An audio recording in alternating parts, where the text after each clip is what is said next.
হে মূসা, আপনি কি পছন্দ করেন আমি আপনার বাড়ি যাব, আপনার সাথে থাকবো, মাকা ফি বাইতিকা, আপনি কি পছন্দ করেন? ফাখাররা লিল্লাহি সাজিদান, মূসা আলাইহিস সালাম সুজুদ হুয়া, মূসা আলাইহিস সালাম আল্লাহর দরবারে সিজদায় অবনত হলেন।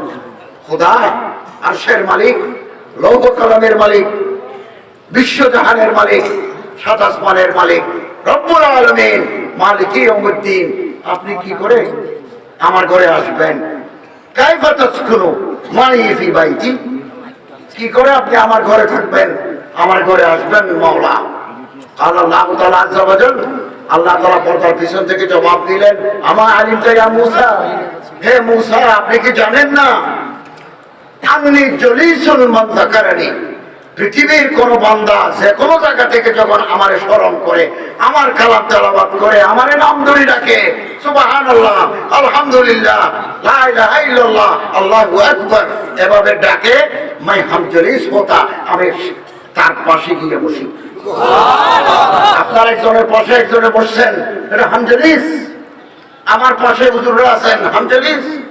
আন্নী জলিসুল মান যাকারানি, আমার যারা ইয়াদ করে স্মরণ করে আমি ওখানে যাই, হাজির থাকি, বসি থাকি। এটা তিন অর্থ।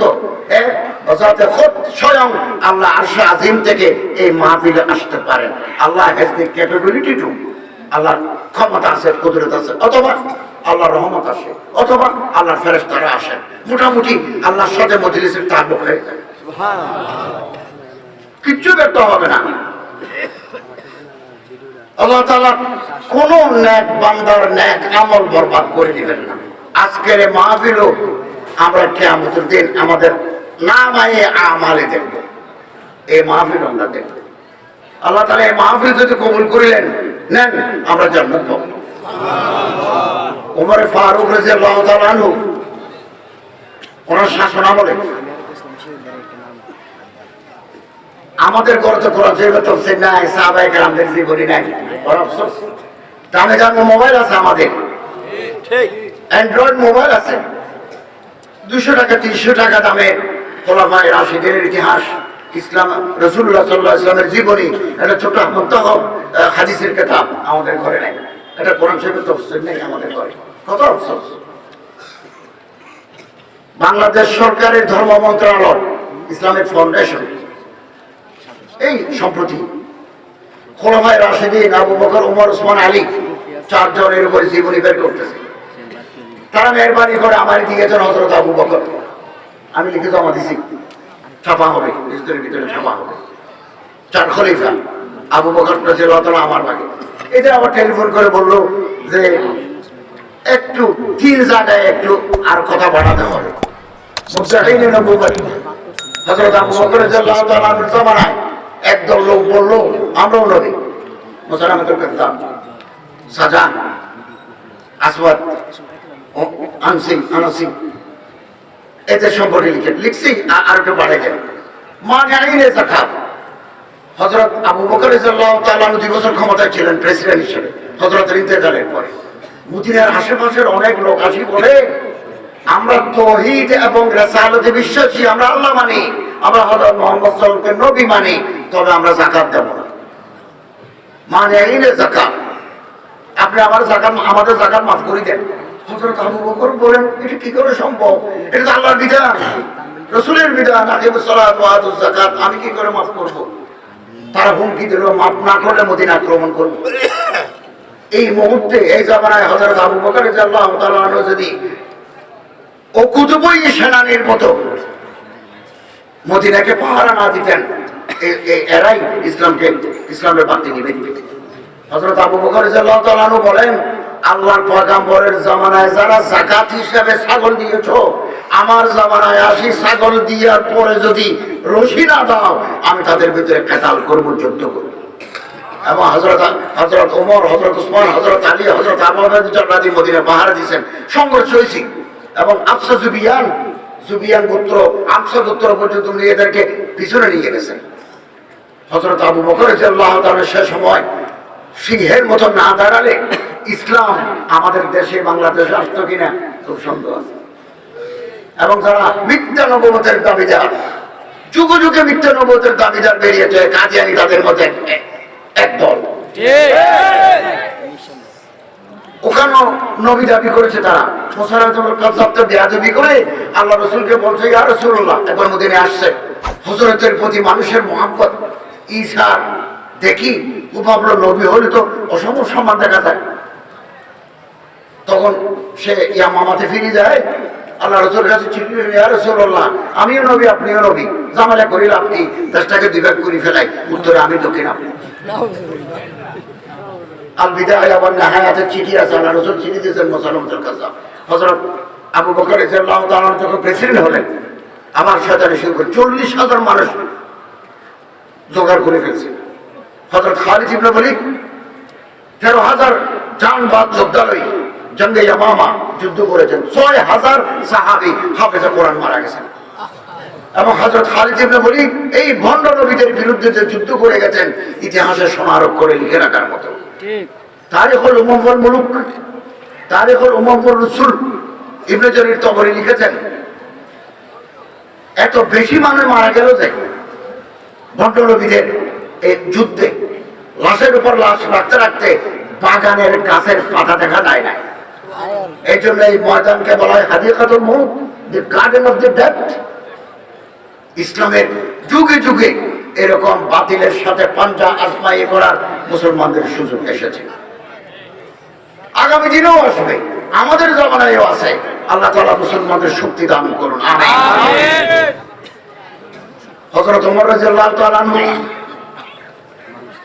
ওনার শাসন আমলে একজন প্রাইভেট সেক্রেটারি রেখেছিলেন যে তুমি আমার এই কাজ করবে, আমি যখন ফ্রি থাকবো তুমি আমার মতের কথা ইয়াদ করে নেবে, আমার এই কাজ তুমি আমার পিএস প্রাইভেট সেক্রেটারি আমার রাষ্ট্রীয় কাজ আঞ্জাম দিবে, এবং আমি যখন ফ্রি থাকবো তুমি আমারে, আমি যে মারা যাবো মত আসবে একথা তুমি আমার ইয়াদ করে দিবে।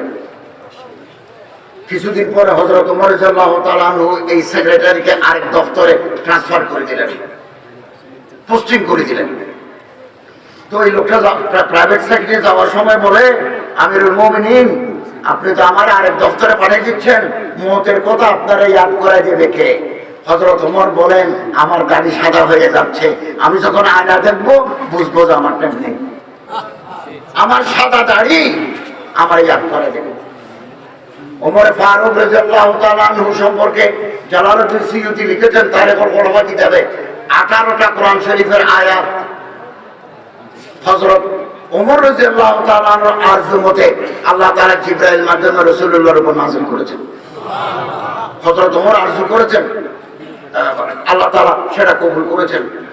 একটা বস্তু, খানায়ে কাবা, বর্তমানে আমরা যারা হজ করেছি, কাবা শরীফের পাশে 2 হাতের মতো দেওয়াল আছে, এটাকে বলা হয় হাতিম।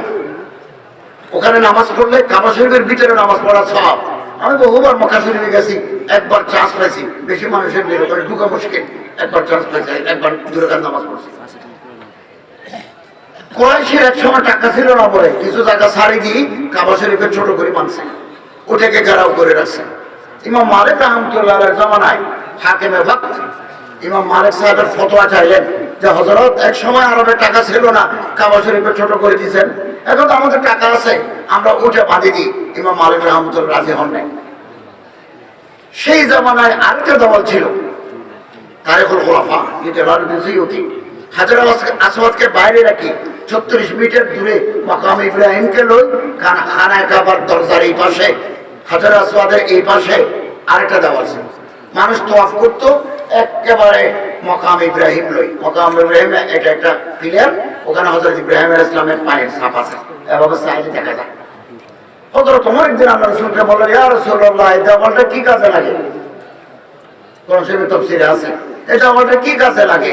দেওয়ালটা তুলে দিলে খানায়ে কাবা দরজা মাকাম ইব্রাহিমের মাঝখানে 10 কাতার মানুষ নামাজে দাঁড়াতে পারবে, তওয়াফে সুবিধা হবে। আল্লাহ রাসূল বলেন, না, বহু জমানা থেকে এটা চলে আসছে, আমি এটা ভাঙতে পারবো না। হযরত ওমরের প্রস্তাব আল্লাহর পছন্দ হয়ে গেছে।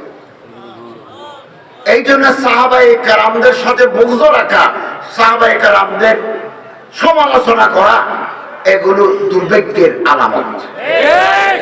সাহাবায়ে কেরামদের প্রতি মহব্বত রাখতে হবে, তাদের রক্তের বিনিময়ে, তাদের ইমানে বলবলার বিনিময়ে সারা পৃথিবী ইসলামের ঝান্ডা বরদারি হয়েছে। চীনে, আমি চীনে গিয়ে দেখলাম 10 লক্ষ মুসলমান আছে চীনে, 10 লাখ। হযরত আবু ওয়াক্কাস রাদিয়াল্লাহু তাআলা চীনা ভাষা জানতেন না। পৃথিবীতে যত ভাষা আছে 6-7 হাজার ভাষা আছে, এর মধ্যে 1 নম্বর কঠিন ভাষা হচ্ছে মান্দারিন চায়না।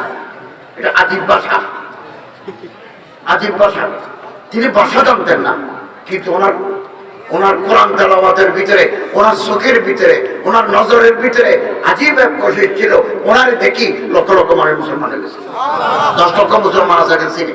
আমি যখন জিয়ারত করতে গেছি, চীনে এক ছেলে এক মেয়ে ওনার কবরের এভাবে পাথর ধরে কাঁদতেছে এবং চীনা ভাষায় চিৎকার করে কাঁদতেছে। আমি অনেকক্ষণ ওনার কবরের কোনায় দাঁড়িয়ে আমি যে জিয়ারত করেছি দেখেছি। এগুলোর নাম সাহাবায়ে কেরাম। সাহাবায়ে কেরাম, আল্লাহ তাআলা আমাদের সাহাবায়ে কেরামের নকশ কদম মতে চলার তৌফিক এনায়েত করুন, আমিন। সম্মানিত হাজরিন, রাহমাতুল লিল আলামিন সাইয়্যিদুল মুরসালিন খাতামুন নবিয়্যিন সাল্লাল্লাহু আলাইহি ওয়াসাল্লাম জীবনে যদি কেউ কিছু চায়, হুজুর আমারে একটা কাপড় দেন, একটা চাদর দেন, আমারে কিছু গম দেন, আমারে কিছু খেজুর দেন, আল্লাহর পয়গম্বর জীবনে কোনোদিন না নাই একথা বলেন নাই। আত-তারগীব ওয়াত-তারহীব লিল ইয়াফিঈ হাদিসের কিতাব, ওখানে আছে। হযরত সাহাব ইবনে সাআদ রাদিয়াল্লাহু তাআলা আনহু বলেন, আমি একদিন আল্লাহ রাসূলের দরবারে আছি, এই মুহূর্তে একটা ভিক্ষুক আসলো, এই মুহূর্তে একটা মহিলা আসলো, হাতে একটা চাদর আছে। আসি বলেন, ইয়া রাসূলুল্লাহ, এই চাদরটা ইয়েমেনের তৈরি। ইয়েমেন সৌদি আরবের সাথে লাগানো দেশের নাম ইয়েমেন, রাজধানী সানা। এটা ইয়েমেনের তৈরি। আমি নিজ হাতে ফুল তুলেছি, নকশা তুলেছি চাদর। এই চাদরটা যদি আপনি গায়ে দেন, ব্যবহার করেন, আমার দিল ঠান্ডা হবে। আল্লাহ রাসূল বলেন, দাও। দিল। বলে তুমি দাঁড়াও, ভিতরে যাই, হযরত পুরানা কাপড়টা খুলি, এই নতুন চাদরটা গায়ে দিয়ে মজলিসে আসি বসে, মেয়েটা খুশি হয়ে চলে গেল। ঘন্টা খানিক পরে হযরত আব্দুর রহমান ইবনে আওফ রাদিয়াল্লাহু তাআলা আনহু 10 জনকে আল্লাহ রাসূল দুনিয়ায় থাকতে বেহেশতের সার্টিফিকেট দিয়েছেন, তাদের মধ্যে হযরত আব্দুর রহমান ইবনে আওফ একজন। আসি হযরতের পিছনে বসি, কাপড়টা ধুই দেখলেন, খুব মিহি, খুব সুন্দর কাপড়, দামি কাপড়, রঙও সুন্দর। বলেন, ইয়া রাসূলুল্লাহ, খুব দামি চাদর গায়ে দিচ্ছেন, নকশাও সুন্দর, চাদরটা আমার দেন না। হযরত বলেন, দেব। নাই, নো, নেহি, লা, এগুলো হযরতের ডিকশনারিতে নেই। দেব, অপেক্ষা করো, আর আধা ঘন্টা অপেক্ষা করো, 1.5 ঘন্টা। তারপর হযরত ভিতরে যায়, একটা নতুন জামা গায়ে দিই, এটা হযরত আব্দুর রহমান ইবনে আওফকে দিয়ে দিল। হযরত সাহাল ইবনে সাআদ বলেন, আমি বড় ভাই আব্দুর রহমান ইবনে আওফকে বললাম, ভাই কাজটা ভালো করো নাই। নবী করিম সাল্লাল্লাহু আলাইহি ওয়াসাল্লামকে আমাদের সামনে একটা মেয়ে এটা দিয়ে গেল, হযরত তো 1 মাসে ব্যবহার করতে পারেন নাই, আপনি নিয়ে নিলেন। তখন হযরত আব্দুর রহমান ইবনে আওফ বলেন যে আজকে আমি ঘর থেকে বের হওয়ার সময় নিয়ত করে বের হয়েছি যে আজকে হযরতের শরীর মোবারকে যা থাকবে, ওটা থাকুক, চাদর থাকুক, এটা আমি খুঁজে নেব। আমি মারা গেলে আমার কাপড়ের উপর এটা বিছাই দেব, এবং আমি আশা করি হযরতের তাবররুকাতের বরকতে আল্লাহ তাআলা আমার কবর আযাব মাফ করে দিবেন। হযরত সাহাল ইবনে সাআদ বলেন, আমি মদিনাতে বাঁচিয়ে আছি, হযরত আব্দুর রহমান আওফ মারা গেছেন। বহু মানুষ জানা যায়, আমি মানুষ ঠেলি, লাশের কিনারে গিয়ে দেখি ওই চাদর ওনার শরীরের উপর আছে। আযাবুল কবর হক ইনসানিয়ত মত কে দরওয়াজে পর একটা কিতাব আছে, মওলানা আবুল কালাম আজাদে। উনি অনেক বড় আলেম, মুফাসসিরে কোরআন। ইন্ডিয়া উইন্স ফ্রিডম, তার লিখিত কিতাব আমরা যখন এমএ পড়ি বিশ্ববিদ্যালয়ে আমাদের পাঠ্য ছিল ইন্ডিয়া উইন্স ফ্রিডম। এবং গোবারে খাতের, দিলের দুলি করা, ওনার কিতাব আছে। ওনার এক কিতাবের নাম ইনসানিয়ত মত কে দরওয়াজে পর। পৃথিবীতে রাজা, বাদশাহ, ক্ষমতাশীল মানুষ, আল্লাহওয়ালা বুজুর্গ মানুষ যখন মারা যায়, বিছানে কি হালত হয়, মারা যাওয়ার আধা ঘন্টা আগে কি অবস্থা, মারা যাওয়ার 15 মিনিট আগে কি অবস্থা, এত বড় কিতাব ইনসানিয়ত মত কে দরওয়াজে পর। ওই কিতাবে লেখা আছে, কাতেবে ওয়াহি হযরত আমির মাবিয়া রাদিয়াল্লাহু তাআলা যখন মারা যাচ্ছেন, বিবি বাচ্চাদের ডাকি বলে আমার অবস্থা খারাপ, তোমরা আমার বিদায় করে দাও। আর আমি যখন মারা যাব, আমার যখন নিঃশ্বাস রূহ যখন প্রবাস করবে, আমার চোখ বাঁধে দিবে। কেন? আল্লাহ রাসূল সাল্লাল্লাহু আলাইহি ওয়াসাল্লাম বলেছেন, ইজা কুবিদার রূহ তাবিয়াহুল বাসার। রূহ যখন চলে যায়, চোখ খোলা থাকে, চোখ বাঁধে দিবে, মুখ বাঁধে দিবে, হাত সোজা করে দিবে এবং আমার শরীরের উপরে একটা সাদা কাপড় দিবে। তাড়াতাড়ি গোসল, গোসল করাইবে, কাফন দিবে। আলমারির ভিতরে একটা বোতল আছে, বোতলের ভিতরে আল্লাহর পয়গম্বরের কিছু কাটার নখ আছে, এগুলো নিবে। হযরতের কয়টা দাড়ি আছে, ওগুলো আমার 200 করে উপর দিবে। আমি আশা করি আল্লাহ রাসূলের কাটানো নাখুন মোবারক আর হযরতের দাড়ির বরকতে আযাবের ফেরেশতা আমার কবরে আসবেন, আল্লাহ আমারে মাফ করে দিবেন। অতএব দুনিয়াদারি করবো, রাজত্ব করবো, হুকুমত চালাবো, আল্লাহর যেন ভুলে না যায়, আখিরাতকে যেন ভুলে না যায়। সম্মানিত হাজিরিন, হযরত উবাই ইবনে কাব মুস্তাদ আল বাজ্জার, অনেক মাসানিদ আছে, অনেক মাসানিদ আছে। এই হিন্দুস্তানের একজন আলেম, ইমামে আজম আবু হানিফার রাওয়ায়াত করদা হাদিসের মওসুআ, এটা বিশ্বকোষ তৈরি করেছেন 14-15 খন্ড। এটা পৃথিবীর ইতিহাসে সর্বপ্রথম এত বড় মাসানি। হযরত ইমামে আজম আবু হানিফার রাওয়ায়াত করদা আরবিতে ছাপা হয়েছে মিশর থেকে, এটা বাংলাদেশে আসবে। আল্লাহ তাআলা ইমামে আজমের ইজ্জত সম্মান আরো বৃদ্ধি করে দিন, আমিন। হযরত উবাই ইবনে কাব রাদিয়াল্লাহু তাআলা আনহু আল্লাহর রাসূলের প্রিয় সাহাবী, মদিনার মসজিদে কোরআন তেলাওয়াত করেন নির্ধারিত সময় প্রতিদিন। এক অক্ষরে 10টা করে নাকি, এক অক্ষরে 10টা করে নাকি। অশুদ্ধ তেলাওয়াত করলে রুব্বা কারিয়িন ইয়াকরাউল কোরআন ওয়াল কোরআন ইয়ালানুহু, বহু মানুষের কোরআন তেলাওয়াত করে অশুদ্ধ কোরআন তার অভিশাপ দেয়। এই জন্য শুদ্ধ তেলাওয়াতের ব্যবস্থা হচ্ছে দারমা মাদ্রাসা। দারমা মাদ্রাসার মতো দারুল আরকাম, জামে ইউনিসিয়া সহ যত মাদ্রাসা আরবি আছে, ডানে বামে সামনে পিছনে, সবগুলো কোরআন শুদ্ধ করার কারখানা। এগুলোকে বাঁচিয়ে রাখতে হবে, এগুলোকে বাঁচিয়ে রাখতে হবে। কোরআনের আলো, কোরআনের আবেদন বিশ্বময় প্রচার করতে হবে। আল্লাহ আমাদের তৌফিক দান করুন, আমিন। পৃথিবীর বুকে কোন আসমানি কিতাব, কোন ধর্মীয় কিতাবে হাফেজ নাই কোরআন শরীফ ছাড়া। ত্রিপিটক নাই, বৌদ্ধদের কিতাবে না ত্রিপিটক নাই, হিন্দুদের কিতাবে না শ্রীমদ ভগবত গীতা হাফেজ নাই, ইহুদিদের কিতাব তৌরাত হাফেজ নাই, খ্রিস্টানদের কিতাব বাইবেল, গসপেল, ইনজিল শরীফ হাফেজ নাই। শিখ যারা দাঁড়ি রাখে, পাগড়ি বাঁধে, ওই পাঞ্জাবে শিখদের কিতাবের নাম গ্রন্থ সাহেব, হাফেজ নাই। 1 কোটি মানুষ আছে পৃথিবীতে, 1.5 কোটি যারা আগুনে খোদা মানে, আগুন যারা ইবাদত করে, তারা, এদেরকে বলা হয় জুরুস্ত্রানিজম, জারদাশত। ওনাদের কিতাবের নাম জিন্দা আবেস্তা, হাফেজ নাই, হাফেজ আছে কোরআনের। ব্রাহ্মণবাড়িয়ার ছেলেরা আন্তর্জাতিক মুসাবাকাতুল কোরআন বাইনাল আখওয়ামি, international competition of the recitation of the holy কোরআনে 1 নম্বর পুরস্কার নিয়ে আসতেছে।